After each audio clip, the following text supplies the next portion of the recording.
এখন এতগুলো সমস্যার শক্তি সামর্থ্য আমাদের নাই, রাজনৈতিকভাবে আমাদের নাই, এগুলো আমরা মোকাবেলা করতে পারবো? কেউ বুকে হাত দিয়ে বলতে পারবে না। আজকে আপনি দেখেছেন রাজনৈতিক শক্তিগুলো আজকে কি পরিমাণ একটা দুর্বলতার জায়গায় চলে গেছে। ভারতের বলেন কথা বলেন, আন্তর্জাতিক কথা বলেন, সেভেন সিস্টার ভেঙে যাবে কি যাবে না, তারা 70,000 নাকি 30,000 35,000 সৈন্য তারা এখানে জড়ো করছে কি করে নাই, এসব নিয়ে এখন আমরা বড় ধরনের একটা অরাজকতার ভিতরে আমরা রয়েছি। তাহলে এখন আপনি কিভাবে এসবের সমস্যা সমাধানের দিকে আপনি যাবেন?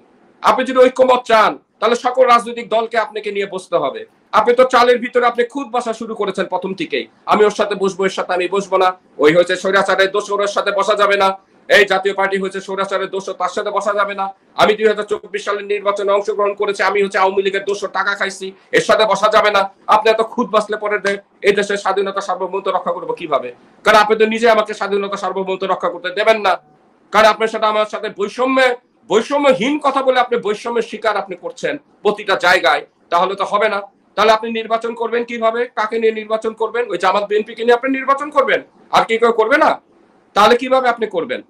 তাহলে আজকে যদি আপনারা বলে থাকেন যে এই আওয়ামী লীগ তারা নির্বাচন করতে পারবে, কাউকে তো আমরা নিষেধ করছি না, তাই না?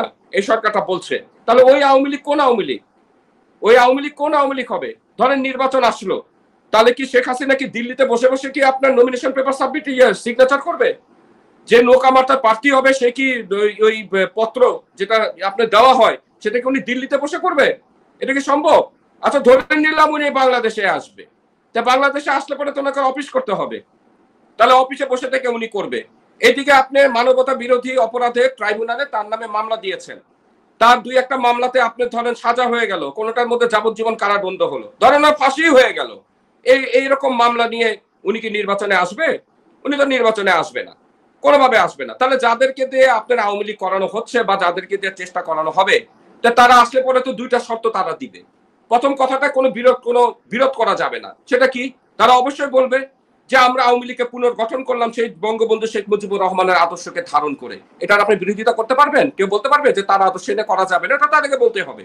দ্বিতীয় কথা বলানোর চেষ্টা করা হবে যে শেখ মুজিবুর রহমানের পরিবার, শেখ হাসিনা, শেখ রেহানা, জয়, পুতুল যেই হোক না কেন, এই আওয়ামী লীগ তারা আমাদের কাছে কোনোদিনের নেতৃত্বে আসবে না। হ্যাঁ, জটিলতা তৈরি হতে পারে, নৌকা কার কাছে যাবে, কে দিবে, কার সিগনেচারে প্রার্থীরা আসবে, আপনি কোনো সমস্যা সমাধান করতে পারছেন না, এটাই হলো কথা। এর ভিতরে যদি ভারতের সাথে আমার এই ধরনের সম্পর্ক হয়ে থাকে, তাহলে আওয়ামী লীগকে বাদ দিয়ে কি আপনি কোনো সমস্যা সমাধান করতে পারবেন? সম্ভব হবে? আপনি তো পারবেন না।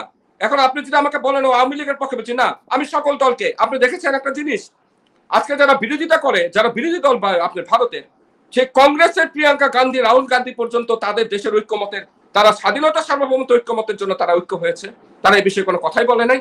শেখ হাসিনা যখন ওই দেশে পালিয়ে গেল, তাকে যখন আশ্রয় দিল, তখন সেই দেশে বিরোধী দল তার বিরুদ্ধে কথা বলে নাই, বলেছে? তারা জাতি স্বার্থ সবকিছু মিলে তারা ঐক্যের ভিতরে থাকে, তাদের অভ্যন্তরিক কি হয় সেটা আমি জানি না। তবে এখন যদি এই পরিস্থিতির ভিতরে যদি আগামী 6টা মাস আপনি চলতে থাকে, তাহলে তো আপনি নির্বাচন করতে পারবেন না। তাহলে তো জাতিসংঘের অধীনে নির্বাচনে চাইতে তো আমার 2 মিনিটও লাগবে না। আমি নির্বাচন করতে চাই, কোনো অসুবিধা নাই, আমি যাবো জনগণের কাছে, জনগণ কাকে পছন্দ করবে না করবে তাকে সে ভোট দিবে, আপনি আটকানোর কে?